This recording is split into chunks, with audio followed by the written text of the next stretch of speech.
Hi folks, so in today's video, we'll analyze a company called India Shelter Finance Corporation.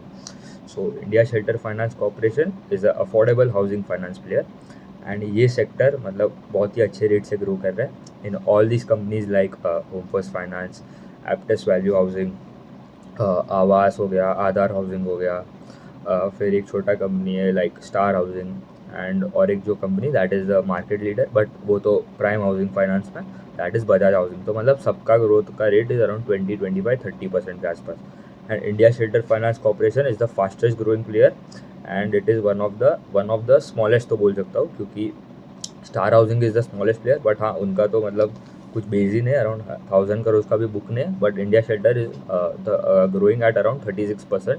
And उनका अगर देखूँ तो India shelter housing finance जो है that is into your home loan देता है, loan against property देता है, कहाँ पे लेंडिंग करता है इन Tier 2 Tier 3 सिटीज़ में। अराउंड उनका अगर देखूँ तो 55% ऑफ द बुक जो है वो मतलब आता है, अराउंड 90% ऑफ द AUM जो है that comes from Tier 2 and Tier 3 cities. And अगर उनके अगर टॉप स्टेट्स भी देख लूँ, मतलब कहाँ उनका majority of the geographical mix में प्रेजेंट है ऑफ द AUM, तो that is into Rajasthan, UP, Maharashtra and Madhya Pradesh. And they usually मतलब cater to lower income group, middle income group, मतलब ये जो फर्स्ट टाइम होम बायर्स होते हैं Tier 3 Tier 4 सिटीज़ में, Tier 2 Tier 3 स्पेसिफिकली, तो वहाँ पे उनका ज़्यादा प्रेजेंस है। They are present in around 15 states and उनका अगर AUM का साइज़ देखो तो दैट इज़ अराउंड 7,600 करोड़, मतलब रीजनेबल साइज़ है कंपेयर टू अदर कंपनीज। छोटा है ऐसे तो देखेगा compare to companies like Aadhaar housing जिसका 25,000 करोड़ के आसपास है, फिर आवास का अराउंड 20,000 है, home First is around 12,000 and Aptus is around 10,000। तो it is one of the smallest player तो बोल सकते हो, it is the smallest comparing this 5 players. And अगर उनका AUM का ग्रोथ देखो तो इट इज़ द फास्टेस्ट, क्योंकि बेस भी छोटा है, तो दैट इज़ अराउंड 36% वाई, तो बहुत ही अच्छा ग्रोथ है। डिसबर्समेंट्स का ग्रोथ इज़ अराउंड 29% YoY। तो मतलब जितना जितना का ग्रोथ जितना होम फर्स्ट का AUM का ग्रोथ है, जितना एप्टेस का AUM का ग्रोथ है, उससे ज़्यादा तो इंडिया शेल्टर का डिसबर्समेंट्स का ग्रोथ है। तो एप्टेस का AUM का ग्रोथ था अराउंड 27%, डिसबर्समेंट वॉज अराउंड 25-27 ही था, बट हाँ तो मतलब that is a good sign that disbursements का होता है, मतलब कितना लोन बांटा ये महीने में, मतलब ये क्वार्टर में उन्होंने, it is a indicator that आगे जाके AUM का ग्रोथ कैसा लग रहा है।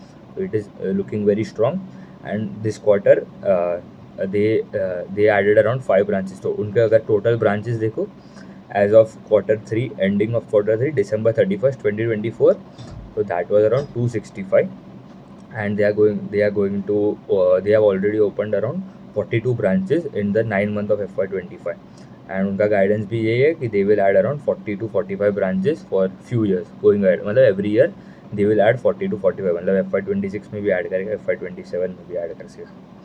अभी उनका पैट का भी ग्रोथ था अराउंड 54%, मतलब बहुत ही अच्छा ऑपरेटिंग लेवरेज भी मिल रहा है उनको। ऑपरेटिंग लेवरेज क्यों मिला, क्योंकि उनका जो कॉस्ट जो होता है, फिक्स कॉस्ट जो मतलब वो तो ओवर रेट से जो ग्रो नहीं होते, जैसे मतलब आपका AUM का ग्रोथ होता है, तो उनका जो कॉस्ट टू इनकम रेशियो है दैट ऑल्सो ड्रॉप्ड। तो कॉस्ट टू इनकम रेशियो उनका अराउंड देखूँ तो it was I think it was 50%, 40 लिखा है, मतलब देखिए 1 मिनट, पहले तो देख लेते। Cost to income was around 37.4% versus 41.1% YoY, मतलब 4% का डिक्लाइन वहाँ पे आया, तो ऑटोमेटिकली आपको ROE नंबर्स भी इम्प्रूव होगा, रिटर्न रेशियोज इम्प्रूव हो जाते हैं। उनका ROE का नंबर था around 15.1% versus 14.8 quarter and quarter, और उन्होंने गाइडेंस भी यही दी है कि it will go to around 16% plus हो जाएगा गोइंग अहेड, मतलब और 3-4 क्वार्टर में नेक्स्ट ईयर अराउंड 16% के प्लस हो सकते हैं ROE का नंबर। ROA का number was around 5.5 versus 5.6 and leverage ratio, तो लेवरेज होता है बेसिकली आपके जो टोटल एसेट्स है डिवाइडेड बाय योर नेटवर्थ, तो that was around 2.7 versus 2.6 quarter and quarter. And उनका अगर एसेट क्वालिटी देखूँ तो GNPA रेशियो जो है दैट वाज अराउंड 1.2 वर्सेज 1.2 इधर लास्ट क्वार्टर भी।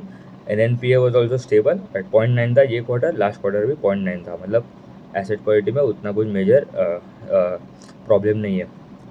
बट उनका भी मतलब होम फर्स्ट का भी डीपीडी बकेट्स में इंक्रीज हो गया था, इनका भी हो रहा है, but they have told that it is not a major issue and it is under control. मतलब ऐसा नहीं कि माइक्रो फाइनेंस जैसा मतलब क्रेडिट कॉस्ट बढ़ गया 6-7%, क्योंकि ये सिक्योर्ड वाला सेगमेंट है, माइक्रो फाइनेंस पूरा अनसिक्योर्ड वाला गेम है।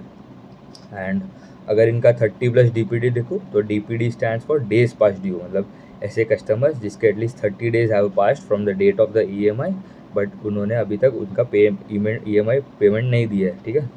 तो that was around 3.7 versus 3.6 quarter and quarter, मतलब 0.1% इंक्रीज हुआ।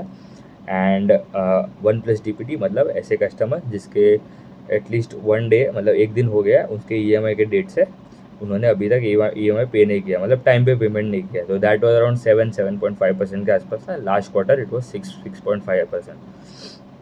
क्रेडिट कॉस्ट क्या होता है? Basically your provisions by total assets.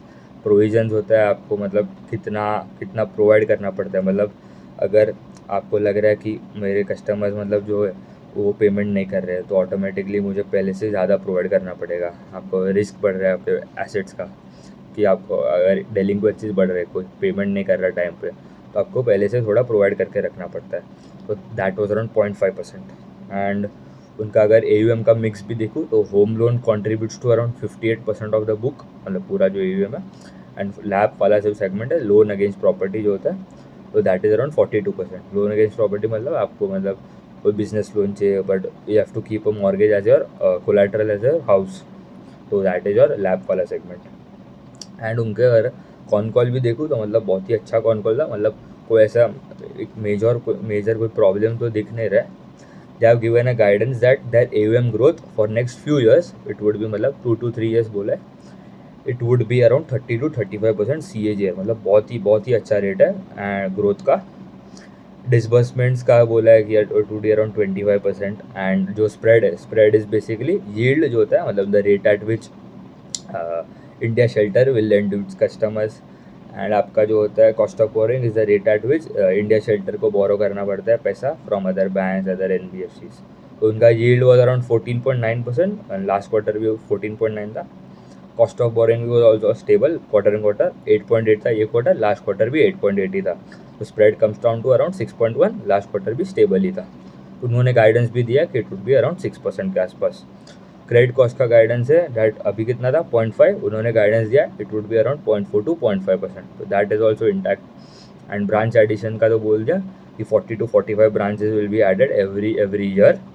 And अभी तक they have opened around 42 branches in 9 months of FY25, and मतलब अभी आगे जाके और 3-4 ऐड करना है तो कर लेंगे। बहुत ही अच्छा कंपनी है, it is the fastest growing player in this segment. And अगर इनका वैल्यूएशन भी देखो, थोड़ा P2P भी देख लेते हैं, तो 5 कंपनीज है that are into affordable housing finance. India shelter, उनका AUM का साइज अराउंड 7,600 करोड़, उनका price to book is around 2.7 2.8 के आसपास, one of the cheapest player in this segment.